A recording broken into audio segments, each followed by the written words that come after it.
नमस्कार मित्रों, स्वागत है आपका पंचतंत्र की अद्भुत कथाओं की दुनिया में, जहां केवल जानवर ही नहीं बोलते, बल्कि उनकी कथाएं हमें बुद्धि, राजनीति और जीवन का गहरा ज्ञान भी देती हैं।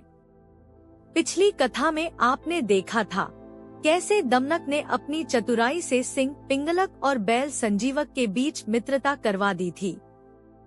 लेकिन क्या हर मित्रता हमेशा बनी रहती है? क्या बुद्धि का उपयोग केवल मित्र बनाने के लिए होता है या मित्रता तोड़ने के लिए भी? आज की कथा में हम जानेंगे एक व्यापारी दंतिल की कहानी, जिसका सम्मान एक साधारण सेवक ने छीन लिया, और साथ ही देखेंगे कैसे पिंगलक और संजीवक की गहरी मित्रता धीरे धीरे पूरे जंगल के लिए संकट बन गई। क्या दमनक अपनी नई चाल में सफल होगा? क्या मित्रता राजनीति के सामने टिक पाएगी?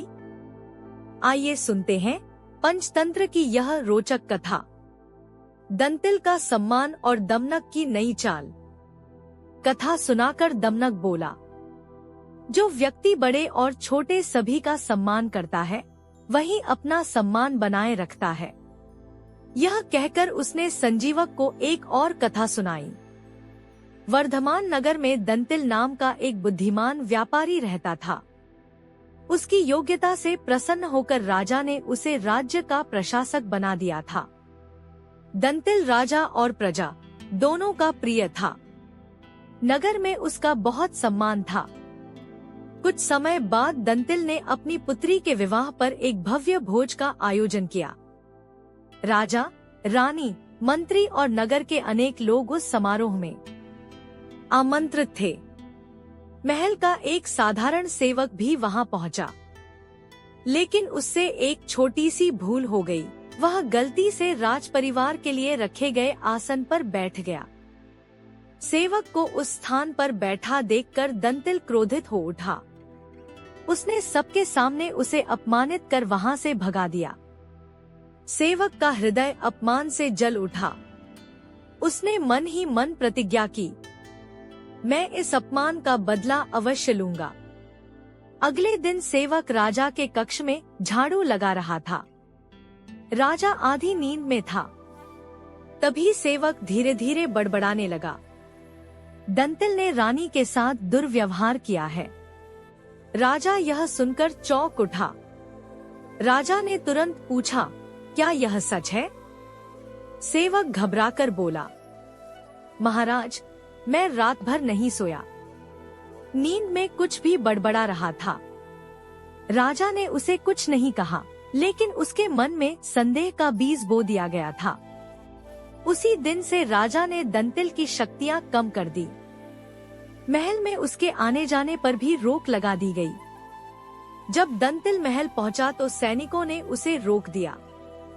वहीं खड़ा सेवक व्यंग्य से मुस्कुराने लगा। दंतिल समझ गया कि यह सब उसी अपमान का परिणाम है। उसने सेवक को अपने घर बुलाया, आदर सत्कार किया, स्वादिष्ट भोजन कराया और हाथ जोड़कर बोला, भाई, मुझसे गलती हो गई, कृपया मुझे क्षमा कर दो। दंतिल की विनम्रता देखकर सेवक का क्रोध शांत हो गया। वह बोला, चिंता मत कीजिए, मैं आपका सम्मान वापस दिलाऊंगा। अगले दिन सेवक फिर राजा के कक्ष में पहुंचा। इस बार वह बड़बड़ाने लगा, हमारा राजा तो गुसलखाने में खीरे खाता है। राजा क्रोधित हो उठा। वह गरज कर बोला, मूर्ख, यह कैसी झूठी बातें कर रहे हो? तभी राजा को अचानक एक बात समझ आई। वह सोचने लगा, जब यह मेरे बारे में इतनी झूठी बातें बोल सकता है, तो दंतिल के बारे में भी झूठ बोल सकता है। राजा को अपनी गलती का एहसास हो गया। अगले ही दिन उसने दंतिल को उसका सम्मान और पद वापस लौटा दिया। कथा समाप्त हुई। संजीवक ने दमनक से कहा, तुम ठीक कहते हो, मैं तुम्हारी बात मानूंगा। इसके बाद दमनक संजीवक को लेकर पिंगलक के पास पहुंचा। संजीवक ने विनम्रता से प्रणाम किया। पिंगलक ने उसका स्वागत किया।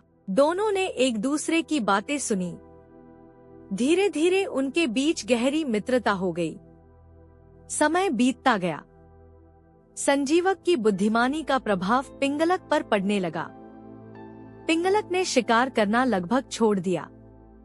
अब वह हिंसा से दूर रहने लगा। उसका अधिकतर समय संजीवक के साथ ही बीतने लगा। लेकिन इस परिवर्तन का एक अनोखा परिणाम हुआ। सिंह के शिकार न करने से जंगल के छोटे छोटे जीव भूखे रहने लगे। कर्टक, दमनक और अन्य जानवर चिंतित हो उठे। वे सोचने लगे, यह कैसा राज चल रहा है।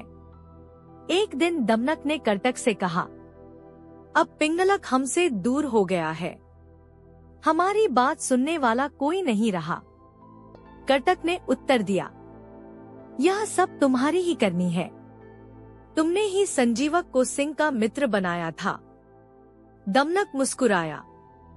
उसकी आंखों में एक नई योजना चमक रही थी।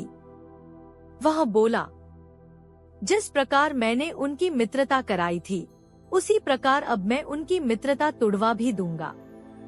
कर्टक आश्चर्य से उसे देखने लगा। दमनक आगे बोला, जहाँ बल काम नहीं करता, वहाँ बुद्धि विजय प्राप्त करती है।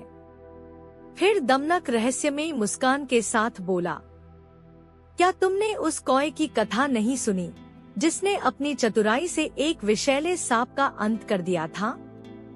और यहीं से शुरू होती है एक नई कथा, एक नई चाल और दमनक की सबसे बड़ी साजिश,